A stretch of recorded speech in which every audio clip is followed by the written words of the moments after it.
Abhiramam V എസിൻ്റെ ഒപ്പം ഇപ്പോൾ കേരളം നടക്കുകയാണ്. കേരളം ഉറങ്ങാതെ വി എസിന് വിട ചൊല്ലുകയാണ്.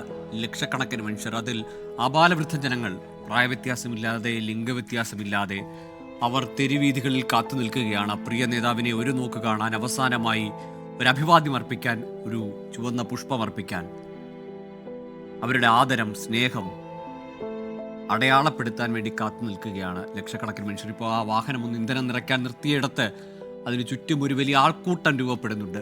ഒരുപക്ഷെ മുമ്പ് വി എസ് അവിടെ ഒന്ന് ഇറങ്ങി നിന്നാൽ അതിനി എവിടെയായാലും, ഏത് മലയിലായാലും, ഏത് വലിയ നഗരത്തിലായാലും, ഏത് തിരക്കിലായാലും വി എസ് നിൽക്കുന്നിടം ഒരു ആൾപ്രപഞ്ചമായി. വി എസിനെ തന്നെ വിശേഷിപ്പിച്ചത്, വി എസിൻ്റെ പ്രിയപ്പെട്ട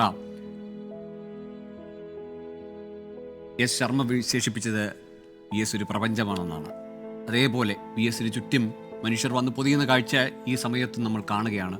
അതിൽ കണ്ണീരോടെ മുദ്രാവാക്യം വിളിക്കുന്നവർ, ആവേശത്തോടെ മുദ്രാവാക്യം വിളിക്കുന്നവർ. വി എസ് കൊളുത്തിവെച്ച ആവേശമാണ് ഈ വിലാപയാത്രയിലുടനീളം അണമുറിയാതെ, ഇടമുറിയാതെ, ഒരു വേള നമ്മൾ നിശബ്ദമാകാതെ കേട്ട ആ മുദ്രാവാക്യം വിളിയൽ. അത് ഒരാൾ നിർത്തുമ്പോൾ ഒരാൾ തുടങ്ങുന്നു എന്ന പോലെ, അല്ലെങ്കിൽ ഒരു നിമിഷം പോലും അതിലൊരു നിശബ്ദത പാടില്ലെന്നോ വാശിയുള്ള പോലെ വി എസിൻ്റെ പ്രിയപ്പെട്ട സഖാക്കൾ അങ്ങനെ മുദ്രാവാക്യങ്ങളാൽ നിറയ്ക്കുകയാണ് ഈ വിലാപയാത്രയിലാകെ. അവരുടെ സ്നേഹവായ്പ്, അവരുടെ നന്ദി സൂചകം എങ്ങനെ പറയണമെന്ന് വിശേഷിപ്പിക്കാൻ നമുക്ക് വാക്കുകൾക്കപ്പുറത്തേക്കുള്ളൊരു വികാരം അത് പലരുടെയും വാക്കുകളിൽ ഉണ്ടായിരുന്നു. ഇപ്പോൾ കൊല്ലം ജില്ലയിലേക്ക് കടന്നിട്ടേ ഉള്ളൂ എന്ന് പറയാൻ. ആലപ്പുഴയിൽ എത്തുമെന്ന് പ്രതീക്ഷിച്ച സമയത്ത് ഇപ്പോഴും ആ വിലാപയാത്ര കൊല്ലം കടന്നു പോയിട്ടില്ല.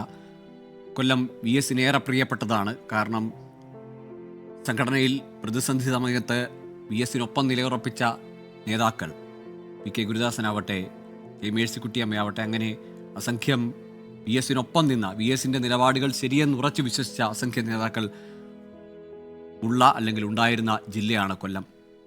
വി എസിന് എല്ലാം സംഘടനയുമായി ചേർന്നായിരുന്നു ജീവിതം. വി എസിൻ്റെ വ്യക്തി ജീവിതത്തെ പോലും വി എസ് സംഘടനയുമായി ചേർത്ത് വെച്ച്, അല്ലെങ്കിൽ ആ മനുഷ്യരുടെ വർഗ പോരാട്ടവുമായി ബന്ധപ്പെടുത്തിയാണ് പറയുക.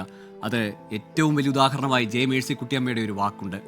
ജെ മേഴ്സിക്കുട്ടിയമ്മ SFI പ്രവർത്തിക്കുന്ന കാലത്ത് ഒരു ദിവസം AKG സെൻറ്ററിൽ വി എസിൻ്റെ മുറിയിൽ ഒരു സ്ത്രീ വി എസിനൊപ്പമുണ്ട്. അപ്പോൾ ആ മുറിയിലേക്ക് കടന്നു ചെല്ലുമ്പോൾ ഒപ്പമുള്ള സ്ത്രീയെ വി എസ് പരിചയപ്പെടുത്തുകയാണ്. ഇത് കേരള ഗവൺമെൻറ് നേഴ്സസ് അസോസിയേഷൻ്റെ സംസ്ഥാന സെക്രട്ടറിയാണ്, സഖാവാണ് എന്ന് പരിചയപ്പെടുത്തുന്നു. മേഴ്സിക്കുട്ടിയമ്മ നോക്കി ചിരിക്കുന്നു. അത്രമാത്രമേ ഉള്ളോ, അതിനപ്പുറം എന്തെങ്കിലും അറിയാമോ എന്ന് വി എസ് മേഴ്സിക്കുട്ടിയമ്മയോട് ഒന്നുകൂടെ ചോദിക്കുന്നു. മേഴ്സിക്കുട്ടിയമ്മ അറിയാത്ത, അല്ലെങ്കിൽ അറിയില്ല എന്നുള്ളൊരു ചിരിക്കുമ്പോൾ പറയുന്നു, ഇതെൻ്റെ ഭാര്യ കൂടിയാണെന്ന്. അങ്ങനെ സ്വന്തം ഭാര്യയെപ്പോലും അവരുടെ സംഘടനാ ശരീരമായി അടയാളപ്പെടുത്തുന്ന, അല്ലെങ്കിൽ അവരുടെ സംഘടനാ ഐഡൻറ്റിറ്റിയിൽ അടയാളപ്പെടുത്തിയ മനുഷ്യൻ എത്രത്തോളം ഈ ജീവിതമാകെ അടിമുടിയൊരു സമര ജീവിതമായിരുന്നു, അല്ലെങ്കിൽ സംഘടനാ പ്രവർത്തനമായിരുന്നു എന്ന് അടയാളപ്പെടുത്തുകയായിരുന്നു മേഴ്സിക്കുട്ടിയമ്മ സ്വന്തം ഭാര്യയെ വി എസ് ആദ്യമായി പരിചയപ്പെടുത്തിയ ആ നിമിഷങ്ങളെ ഓർത്തുകൊണ്ട്.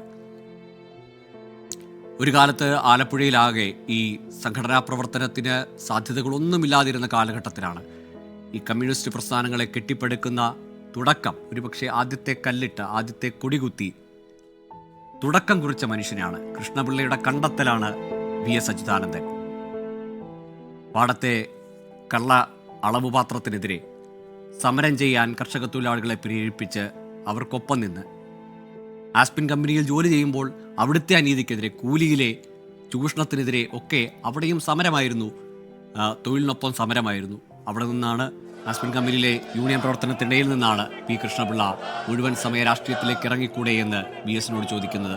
അവിടെ നിന്നാണ് വി എസിൻ്റെ സജീവ മുഴുവൻ സമയ സംഘടനാ പ്രവർത്തനവും രാഷ്ട്രീയ പ്രവർത്തനവും ആരംഭിക്കുന്നത്. ഇപ്പോഴും നമ്മൾ കാണുന്ന ദൃശ്യങ്ങളിൽ പലയിടങ്ങളിൽ അങ്ങനെ കൂട്ടം ചേർന്ന് സ്ത്രീകളടക്കം ഈ രാത്രിയിലും അവരുറങ്ങാതെ കാത്തിരിക്കുകയാണ് പ്രിയ സഖാവിനെ കാണാൻ. കൊച്ചു കുട്ടികളെയും ഒക്കെ എടുത്തുകൊണ്ട് അവരിങ്ങനെ മണിക്കൂറുകളായുള്ള കാത്തിരിപ്പാണ്. 8 മണിക്കൂറിലധികം കാത്തുനിന്ന മനുഷ്യരുടെ പ്രതികരണങ്ങൾ നമ്മൾ കേട്ടതാണ്. ഇപ്പോഴും അവർ ഈ രാത്രിയിലും മുദ്രാവാക്യങ്ങൾ അവസാനിപ്പിക്കുന്നില്ല, അല്ലെങ്കിൽ മുദ്രാവാക്യങ്ങൾക്കൊരു ഇടവേള പോലും നൽകുന്നില്ല. വി എസിൻ്റെ സമര ജീവിതം പോലെ ഇടവേളകളില്ലാതെ അവർ മുദ്രാവാക്യം മുഴക്കുകയാണ്. ഇതിനപ്പുറത്ത് എങ്ങനെയാണ്, അല്ലെങ്കിൽ ഇങ്ങനെ അല്ലാതെ എങ്ങനെയാണ് വി എസിനെ പോലൊരു സമര ജീവിതത്തിന് അവർ യാത്ര പറയുക? മനീഷ് മഹിവാലുണ്ട്. മനീഷ്, ആ വലിയ ആൾക്കൂട്ടം കാണുമ്പോൾ, ആ ആ മനുഷ്യൻ, ആ നേതാവ് കൊളുത്തിവെച്ച, പകർത്തി നൽകിയ ആവേശത്തിൻ്റെ തിരികൾ അത് എത്രത്തോളം ജ്വലിക്കുന്നുണ്ടെന്ന് തെളിയിക്കുകയാണ് ഈ രാത്രിയിൽ.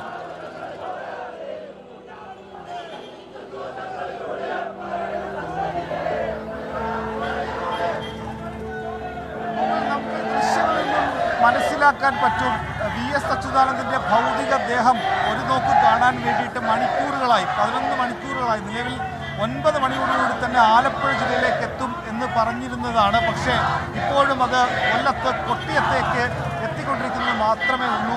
അത്രയും അധികം നേരം മഴയൊക്കെ തന്നെ, മഴയും മാറ്റി വെച്ചുകൊണ്ട് VS ജീവിക്കുന്നു. VS ഇവരുടെ മനസ്സുകളിൽ ജീവിക്കുന്നു, ഇവരുടെ ഹൃദയങ്ങളിൽ ജീവിക്കുന്നു. അങ്ങനെ വിപ്ലവ സൂര്യന് വിട നൽകാൻ വേണ്ടിയിട്ട് ഒരു നാട് മുഴുവൻ അവർ രാത്രി മാറ്റിവെച്ചുകൊണ്ട്, അവരുടെ ഊണും ഉറക്കവും മാറ്റിവെച്ചുകൊണ്ട്, മഴയെ മാറ്റിവെച്ചുകൊണ്ടൊക്കെ തന്നെ അന്ത്യാഞ്ജലി അർപ്പിക്കാനും വേണ്ടിയിട്ട്, ഹൃദയത്തിൽ നിന്നും അവസാനമായി വേണ്ടിയിട്ട്, അദ്ദേഹത്തിന് വേണ്ടിയിട്ട്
VS-ന് അഭിവാദ്യങ്ങൾ അർപ്പിക്കാൻ, VS-ന് അവസാനമായി ഒരു നോക്ക് കാണാൻ, ഒരു ചുവന്ന പുഷ്പമെങ്കിലും VS-ന് നേർക്ക് അർപ്പിക്കാൻ, മുഷ്ടി ചുരുട്ടി ഒന്ന് മുദ്രാവാക്യം വിളിച്ച് VS-നോടുള്ള സ്നേഹമായി പറയിക്കാൻ ലക്ഷങ്ങളാണ് കാത്തു നിൽക്കുന്നത്. ജനലക്ഷങ്ങളുടെ നേതാവ് എന്ന് പറഞ്ഞാൽ അത് എന്താണെന്ന് കാട്ടിത്തരികയായിരുന്നു. ഇക്കാലം അത്രയും എങ്ങനെ ആൾക്കൂട്ടത്തിൽ ജീവിച്ചു ആ രാഷ്ട്രീയ ജീവിതം. മരണത്തിലും ആ ആൾക്കൂട്ടം ഒപ്പം കൂടുകയാണ് VS-നൊപ്പം. കൊല്ലത്ത് ചാത്തന്നൂരിലേക്ക് എത്തിയിട്ടേ ഉള്ളൂ വിലാപയാത്ര.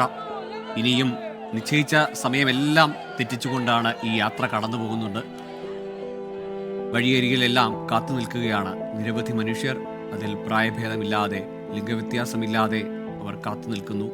VS-നെ ഒരു നോക്ക് കാണാൻ മണിക്കൂറുകളുടെ നീണ്ട കാത്തിരിപ്പാണ്. മുമ്പൊരു പക്ഷേ നീട്ടിയും കുറിക്കിയുമുള്ള പ്രസംഗത്തിൽ VS-ന്റെ വേദികളിൽ നിന്നുള്ള വേദികളിലേക്കുള്ള ഓട്ടത്തിനിടയിൽ പലപ്പോഴും സമയം തെറ്റുമായിരുന്നു. പക്ഷേ അവിടെയൊക്കെ എങ്ങനെ മനുഷ്യർ കാത്തിരുന്നു, VS-നെ കേൾക്കാൻ കാത്തിരുന്നു, അല്ലെങ്കിൽ VS-നെ കാണാൻ കാത്തിരുന്നു. അതുപോലൊരു കാത്തിരിപ്പാണ്. ഇതാ ആവേശകരമായ മുദ്രാവാക്യങ്ങൾ അവസാനിക്കുന്നേയില്ല.